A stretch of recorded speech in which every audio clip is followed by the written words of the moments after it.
Hello friends, welcome back to my channel. আসসালামু আলাইকুম। আমার চ্যানেলের পক্ষ থেকে আপনার সবাইকে স্বাগতম।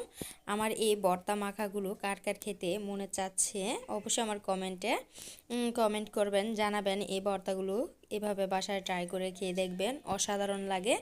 এখন সিজন, এই ভর্তাগুলো খেতে অনেক ভালো লাগে। এখন আমি নিয়ে নিলাম ধনিয়া পাতা, পাকা তেঁতুল, টমেটো, ক্ষীরা, পেয়ারা, বড়ি পাকা, স্ট্রবেরি সবগুলো একসাথে নিয়ে কাঁচামরিচ ভর্তা মাখাটা তৈরি করলে এই রেসিপিটি খেতে অসাধারণ লাগে গরমের মধ্যে।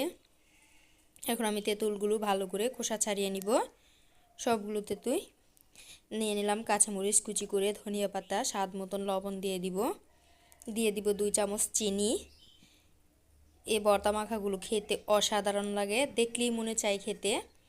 দিয়ে দিব আমি ভাজা মরিচের গুঁড়া, লাল মরিচ ভেজে গুঁড়া করে দিয়ে দিব লাল মরিচের গুঁড়া দিয়ে এখন আমি সবগুলো ভালো করে মেখে নিব হাত দিয়ে। ধৈর্য সহকারে কাজটি করতে হবে, এইভাবেই মেখে নিতে হবে। তারপর আমি সবগুলো উপকরণ দিয়ে দিব, স্ট্রবেরি, পেয়ারা, বড়িগুলো এভাবে ভেঙে দিব, তাহলে খেতে আরও স্বাদ আসবে। স্ট্রবেরিও দিয়ে দিব। সবগুলো উপকরণ দিয়ে ভালো করে কিছুক্ষণ মেখে নিব। এখন ক্ষীরা, টমেটো কুচিগুলোও দিয়ে দিব একসাথে।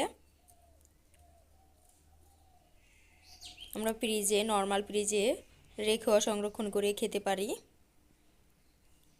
এই ভর্তাটা দেখলেই মনে চাই খেতে। এখন আমার পরিবেশনের পালা। আল্লাহ হাফেজ।